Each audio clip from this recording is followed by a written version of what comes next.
이 건물을 보면 건물을 지탱하는 뼈대가 있고 그걸 갖다 골격이라고도 하고 구조라고도 합니다. 건물이 만들어지는 것은 그 골격인 뼈대가 서로 연결될 때에 건물이 든든하게 만들어지게 되죠. 우리 교회 지금 여러분들이 보실 때에 그 뼈대가 안 보이잖아요. 내장재만 보이게 되는데 사실은 이 내장재 안에 건물의 골격이 확실하고 든든하게 서 있기 때문에 이런 그 건물의 외장재와 내장재가 함께 붙어 있게 되는 거죠. 우리 교회 건물의 골격은 철골로 만들어져 있습니다. 그러나 유사인은 철골보다는 엣지빔이라고 하는 그런 그 골격을 만들어서 건물을 짓는 경우가 많이 있습니다. 그런데 놀랍게도 이 건물에만 골격이 있는 것은 아닙니다. 우리의 신앙에도 골격이 있죠. 어떤 신앙의 골격을 뼈대를 갖고 있느냐에 따라 그 신앙이 하나님 앞에 축복을 받을 수도 있고 또 미련스럽게 신앙생활을 할 수도 있다는 것입니다. 오늘 본문에 나오는 이 마리아의 신앙의 골격은 굉장히 튼튼하고 아름다운 골격을 갖고 있습니다. 마리아의 신앙은 너무나 골격이 견고했습니다. 그리고 하나님을 온전하게 경외하는 신앙의 뼈대를 갖고 있습니다. 성경에서 말씀하신 대로 하나님을 1등으로 경외하는 하나님이 그의 신앙의 언제나 1번이었던 신앙이 바로 본문에 나오는 마리아의 신앙이었습니다. 성경이 이렇게 말씀하십니다. 나를 존중히 여기는 자를 내가 존중히 여기고 나를 멸시하는 자를 내가 경멸하리라고 하는 말씀이 있습니다. 그런데 놀랍게도 이 마리아는 하나님을 굉장히 존중히 여기는 그런 신앙의 골격을 갖고 있었습니다. 성경에 10명의 문둥병자 이야기가 나옵니다. 예수님께서 10명을 문둥병자를 고쳤어요. 그런데 9명은 그냥 집으로 가버리고 말았어요. 근데 한 명만 와서 예수님에게 너무 감사하다고 하는 말씀을 하는데 그때 예수님이 하시는 말씀이 이렇게 얘기합니다. 야, 9명은 어디 갔냐? 그 말은 뭐예요? 예수님의 마음이 고침을 받고 감사할 줄 모르는 신앙은 골격이 아름답지 못한 것이다. 신앙의 든든함이 별로란 얘기죠. 예수님은 지금도 9명이 어디 있느냐라고 하는 말의 의미를 여러분들에게 지금도 묻고 있습니다. 너는 신앙의 뼈대가 든든하냐? 너는 신앙의 골격이 정말 든든해서 너의 신앙 속에 인테리어를 할 때에 그 인테리어가 아름다운 축복으로 연결될 수 있을까? 이것을 지금도 묻고 있다는 거죠. 어떤 사람은 하나님의 축복하지 못할 수 있는 그러한 신앙의 약한 골격을 갖고 있는 사람이 있어요. 그리고 어떤 사람은 정말 신앙의 골격이 너무나 든든합니다. 하나님이 보아도 굉장히 축복할 수밖에 없는 신앙의 영적 뼈대를 갖고 있습니다.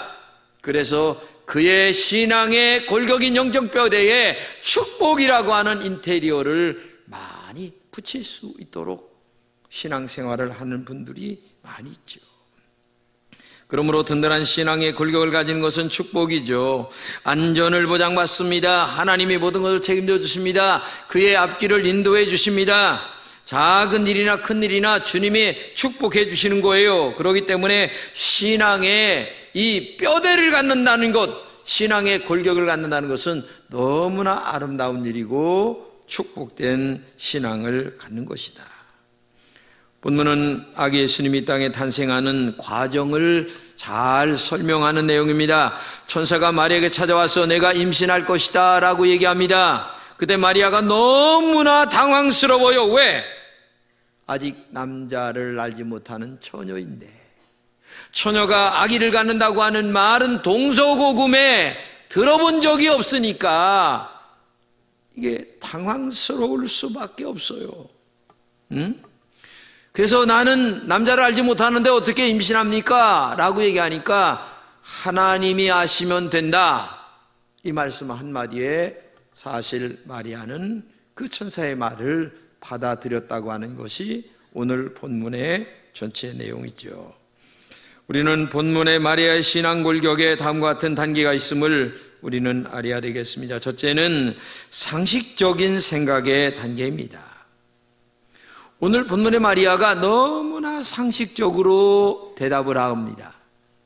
누구나 다 할 수 있는 대답이에요. 천사가 찾아와서 아들을 낳을 것이니 이름을 예수라 하라 라고 하는 말을 하자마자 이 마리아는 말도 안 되는 얘기입니다. 어떻게 그런 일이 있을 수 있겠습니까? 라고 하는 얘기를 하는 거예요.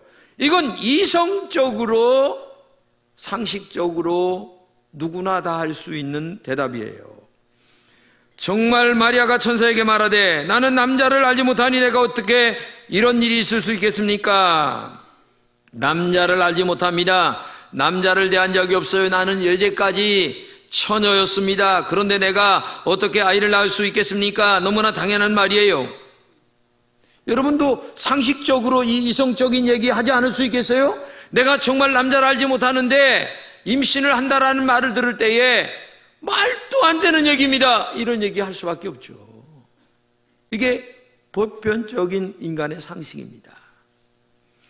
캐나다의 신경학자인 도널드 칸은 이렇게 얘기했습니다. 인간에게는 감성도 있고 이성도 있다. 감성은 행동으로 이어지고 이성은 결론으로 이어진다. 이렇게 말했습니다. 인간의 진정한 행동의 변화를 가져오려면 논리적인 설득과 감성적인 결단이 있을 때에 행동으로 연결이 되는 겁니다. 예를 들어서 제가 아주 어려운 분에게 정말 어려워요. 근데 앞으로 얼마 있으면 굉장히 축복을 받을 것입니다 라고 얘기를 했어요. 그러면 그 사람이 이성적으로 금방 받아들일 수 있겠어요? 지금 형편이 너무나 어려운데. 말도 안 되는 얘기죠, 그거는. 근데 이성적으로 안 된다라고 하는 생각을 갖는 게 당연하다는 얘기예요. 그런 이성적인 생각의 단계를 거치는 것이 신앙적으로 바른 단계란 얘기예요. 사람은 마땅히 눈에 보이는 사물이나 생각을 통하여 가능한 대로 이성적인 판단을 내릴 때에 나에게 받아들일 수가 있습니다. 배가 고프면 밥을 먹어야 됩니다. 그리고 반대로 설사를 하게 되면 한 끼 정도 굶고 그 다음에 안 되면 약을 먹어야 되고 더 안 되면 병원에 가야 합리적인 생각을 하는 거죠. 마리아는 천사가 임신한다고 얘기했을 때에 말도 안 된다라는 생각을 했는데 이런 생각은 너무나 당연한 생각이란 얘기입니다. 예수를 잘 믿는 사람은 반드시 이성적인 단계를 거쳐야 합니다. 우리가 하는 모든 일에는 이성적인 단계를 거치지 아니하면 안 된다는 얘기예요. 그래서 신앙생활을 한다라고 하는 말은 이성적인 단계를 거치는 사람이어야 한다라는 얘기입니다. 하나님의 은혜를 입어서 구세주 예수님이 낳게 되었다는 것은 너무나 아름답고 복된 일 아닙니까? 그러나 이것은 아니다라는 생각을 먼저 할 수 있다는 얘기입니다. 내가 남자를 알아야 아이를 낳을 수 있는데 그런데 이제까지 남자를 모른다는 이 여인에게 와서 아기를 낳는다고 하는 말을 할 때에 그거를 받아들일 여자가 누가 있겠어요? 이성적으로 아니다 이런 얘기를 할 수밖에 없는 거죠. 그래서 믿는다고 해서 이성적인 생각을 중단해서는 안 된다는 얘기입니다. 마리아는 이성적인 생각에 기본이 있었어요. 신앙인이든 아니든 누구나 먼저 이성적으로 판단하고 그것이 옳다라고 얘기가 될 때에 행동으로 결정을 지을 수 있다는 이것이 신앙의 첫 단계라는 것을 알아야 됩니다. 두 번째는 하나님의 능력을 인정하는 영적인 단계입니다. 인간은 이성의 단계를 넘어서야만 신앙의 단계로 올라갈 수가 있습니다. 오늘 본문에서 천사가 말합니다. 다 같이 읽겠습니다. 천사가 대답하여 이르되 성령이 내게 임하시고 지극히 높으신 이의 능력이 너를 덮으시리니 이름으로 나실 바 거룩한 이는 하나님의 아들이라 일컬어지리라. 이렇게 말해요. 마리아의 처음 출발은 이성적이었습니다. 그런데 천사가 지극히 높으신 이의 능력이 너를 덮을 때에 너 처녀지만 아기를 낳을 수가 있다라고 얘기합니다. 내가 낳는 아기는 하나님의 아들이라고 얘기합니다. 이 말을 듣는 마리아는 이성적인 단계를 뛰어넘어 영적인 단계로 올라갑니다. 이것이 바로 신앙의 수준적인 올라가는 단계입니다. 하나님의 능력이 나를 덮으면 된다. 하나님의 성령의 역사가 있으면 나에게 기적 같은 일이 일어날 수가 있다고 하는 이 단계까지 또한 올라가야 된다는 거죠. 마리아는 이성적으로 생각하는 함적인 신앙 단계를 갖고 있었어요. 그러나 거기에 머무르지 않고 하나님의 성령의 능력이 임하면 안 될 것이 없다라고 하는 이 영적인 단계까지 올라가는 신앙을 가졌다는 얘기입니다. 이성적으로 생각하는 단계는 눈에 보이는 이런 일들 그리고 경험 위주로 언제나 결정을 하게 됩니다. 중요한 것은 눈에 보이는 중심으로 하나님을 생각하는 신앙은 아직도 영적으로 볼 때의 어린 아이의 신앙입니다. 영적인 신령한 복을 받을 수 있는 신앙이라는 얘기예요. 사실 눈에 보이지 않는다고 해서 없는 것은 아닙니다. 사실 어떤 면으로 보게 되면 눈에 보이지 않는 것이 훨씬 더 많이 존재합니다. 그리고 사실 눈에 안 보이는 것이 더 많고 더 크다는 사실은 우리가 알고 있습니다. 예를 들어서 우리가 춥다라고 할 때에 땅에서 찬기가 올라왔기 때문에 춥다, 맞는 말입니다. 그러나 반대로 얘기하면 햇빛이 안 비쳐서 춥다 얘기할 수도 있고, 햇빛은 비치는데 구름이 너무 많이 가려서 춥다 이렇게 얘기할 수도 있고, 더 나아가 저 북쪽에서 찬 공기가 남쪽으로 많이 내려와서 지금 많이 추운 거야 이렇게 얘기할 수도 있는 거죠.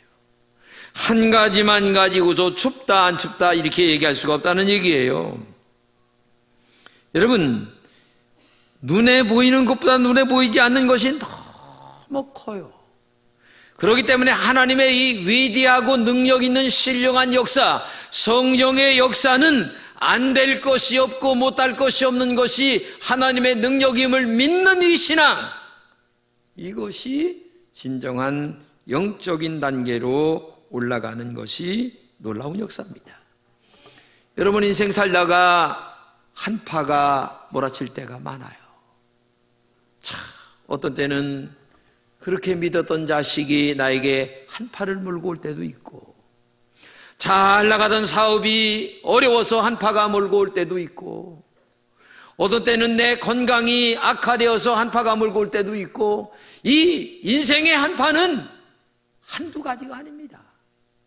수많은 한파가 우리 인생에 몰려오는데 이때에 이성적으로는 안 됩니다.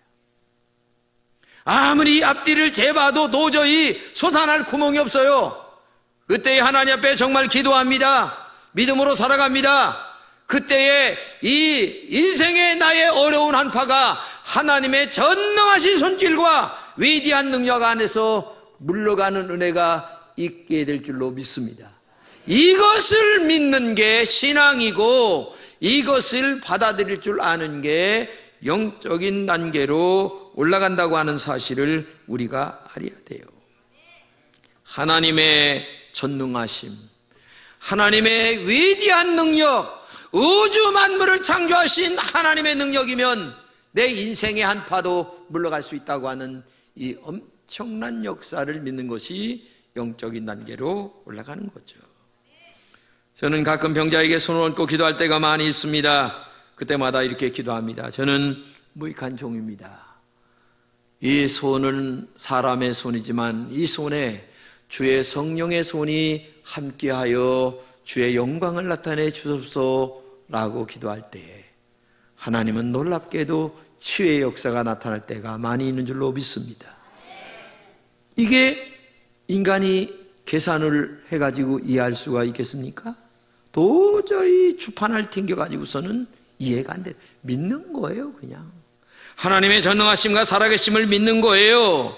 그렇기 때문에 나처럼 죽을 병에 걸렸어도 하나님의 은혜로 살아나는 은혜가 있다는 사실을 믿음으로 받아들이는 은혜가 있기를 주님의 이름으로 축복합니다. 그래서 이성의 단계에서 영적인 단계로 올라가는 이 엄청난 신앙의 결단의 단계가 우리에게 있을 때에 그 사람이 신령한 은혜를 체험하게 될 줄로 믿습니다. 이러한 높은 영적인 단계로 올라가는 여러분 되시기를 주님의 이름으로 축복합니다. 세 번째는 이제 이성의 단계에서 영적인 단계로 올라갑니다. 그러나 한 단계 더 올라가야 돼요. 영적인 단계를 삶으로 살아가는 단계로 올라가야 된다는 얘기죠. 하나님의 말씀을 상식적으로만 받아들이는 신앙은 정말 잘못된 신앙입니다. 말씀이 삶으로 연결이 돼야 되는 겁니다. 오늘 본문을 가지겠습니다. 마리아가 이르되 주여의 여종이오니 말씀대로 내게 이루어지다음에 천사가 떠나가니라. 이 말은 뭐예요? 너 처녀이지만 하나님의 능력으로 임신할 것이다 라고 하는 이성적 판단에서는 굉장한 갈등과 논리가 마음에 사로잡고 있었어요. 그러다가 영적으로 받아들입니다. 그리고 나서 이제는 삶으로 이것을 살아가겠다는 결단을 하게 되는 거죠. 사람이 이성적으로 생각합니다. 그러나 믿음이 들어가면 영적으로 생각할 수밖에 없어요. 그러나 더 나아가야 합니다. 영적인 생각이 이제 우리의 삶으로 나타나야 되는 거죠. 삶으로 연결되지 않는 신앙은 참 신앙이 아닙니다. 내가 주님의 뜻에 직접 참여해야 합니다. 내가 그런 주인공이 돼야 된다는 얘기예요. 교회를 다니면서 영적으로 은혜를 받은 사람들이 많아요. 그러나 그 영적인 일이 나에게 적용되는 삶으로 살아가질 않아요. 현실이 어떠니, 형편이 어떠니, 인간적인 어떤 그 객관적인 얘기를 자꾸 하면서 삶으로 연결되지 않게 살다 보니까 그에게서 하나님의 위대한 영적인 능력이 나타나지를 않는다는 얘기예요. 영적인 사람은 정말 전능하신 하나님의 말씀대로 산다는 얘기입니다. 믿음으로 기도한다는 얘기예요. 성령의 은혜를 사모하는 것입니다. 날마다 하나님의 권능에 사로잡히기를 원한다는 얘기입니다. 그런데 안타까운 것은 마음은 원하지만 그러나 그렇게 살지 않는다는 것이 안타깝죠. 여러분, 역사적으로 보게 되면 신사참배를 하지 않기 위하여 마지막 순교의 길을 걸어가신 주기철 목사님, 우리가 굉장히 훌륭하다고 얘기합니다. 그러나 만약에 나에게 그런 일이 닥칠 때에 내 자신이 주기철 목사님 마냥 순교할 수 있는 마음의 결단이 있는지, 자기 아들을 2명이나 죽인 그 원수 같은 사람을 양아들로 받아들이는 손양원 목사님을 우리는 훌륭하다고 얘기합니다.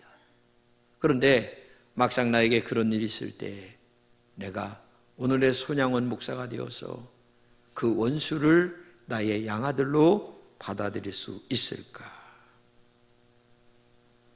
우리의 신앙은 이성에서 영성으로 올라가야 합니다. 영성이 올라간 이것이 이제는 우리의 삶으로 이어져야 됩니다. 이것이 하나님의 진정한 축복을 받는 올바른 신앙이죠. 오늘 우리의 문제가 어디에 있는가? 여러분 잘 생각해 보세요. 내가 알고 있는 것들을 신앙으로 연결시키지 않는 것이 문제예요. 내가 믿고 있는 것을 삶으로 연결되지 않게 살아가는 게 문제입니다. 내가 알고 있고 믿고 있는 것을 삶으로 만들어내는 그 신앙이 올바른 신앙인 줄로 믿습니다. 여러분, 예수님이 이 땅에 태어나신데 사람의 모습으로 태어나시잖아요. 마리아라는 몸을 빌려서 태어납니다. 그때 마리아는 그 일에 동의합니다. 얼마나 대단한 일인가를 알아야 돼요. 요새는 뭐 처녀가 임신해도 별일 없어요. 미혼모가 많아요. 그러나 그 당시는 처녀가 임신하면 당장 돌에 맞아 죽어야 돼요. 한마디로 얘기하면 동의한다, 받아들인다, 내가 그렇게 살겠다라고 하는 말은 거기에 내 죽음과 맞바꾸겠다고 하는 신앙의 위대한 결단이 있을 때에 마리아의 삶의 역사가 우리 속에 있는 거죠. 어떤 큰 일을 하는 사람은 생각만 많이 한다고 해서 되는 게 아니에요. 생각한 것을 결단하고 결단한 것을 삶으로 옮겨갈 때에 놀라운 기적 같은 역사가 우리의 삶 속에 있는 거예요. 담배를 끊겠다 100번 얘기하고 생각하면 뭐 할 겁니까? 건강이 나쁘니까 내가 담배를 끊어야지. 과감하게 끊으세요. 사람이 죽기도 하는데 죽기 전까지 가면 담배 못 끊겠어요? 근데 그걸 안 하는 거예요.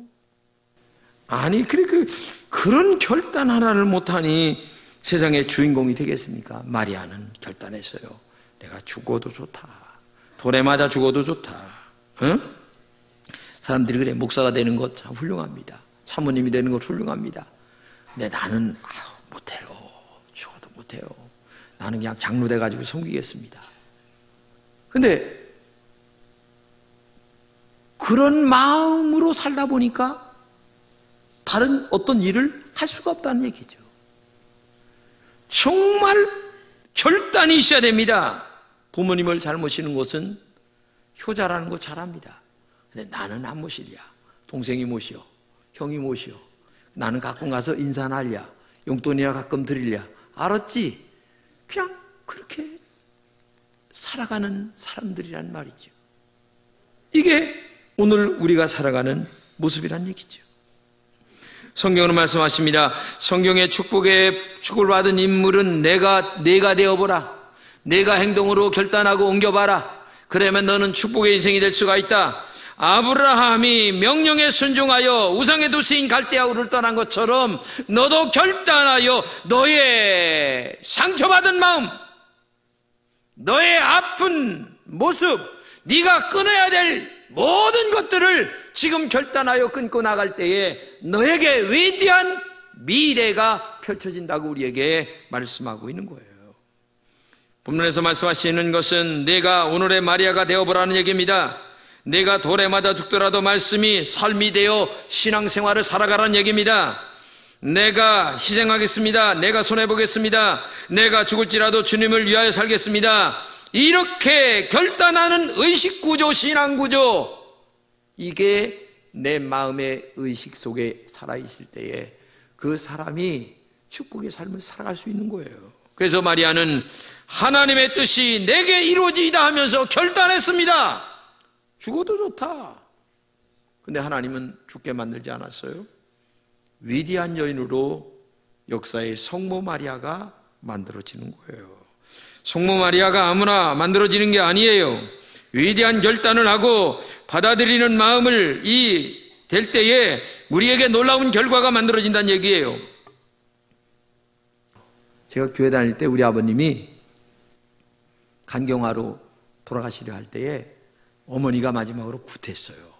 근데 나는 그때 막 예수를 믿었던 차에 솔직하게 교회 가서 기도했습니다.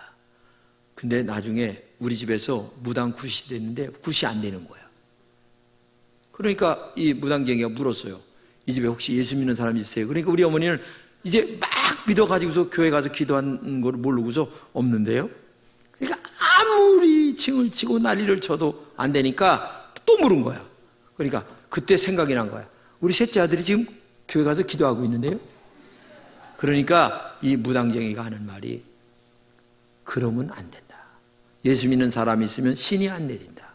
그래가지고 그 밤 12시가 넘은 사이에 청주로 택시 타고 철수했어요. 근데 나중에 난 몰랐는데 한 보름인가 한 달인가 지난 후에 우리 어머니가 그 말씀을 하시는 거예요. 그때 나는 마음속에 야, 하나님이 세긴 세다. 나는 그 하나님 평생 믿고 살랴. 할렐루야. 그래서 제가 목사가 됐다니까. 여러분 마리아처럼 결단이 여러분들에게 있기를 축복합니다. 그 결단의 단계, 삶으로 이어지는 단계까지 올라갈 때에 비로소 그때 하나님의 위대한 역사가 여러분들을 통하여 나타나게 될 줄로 믿습니다.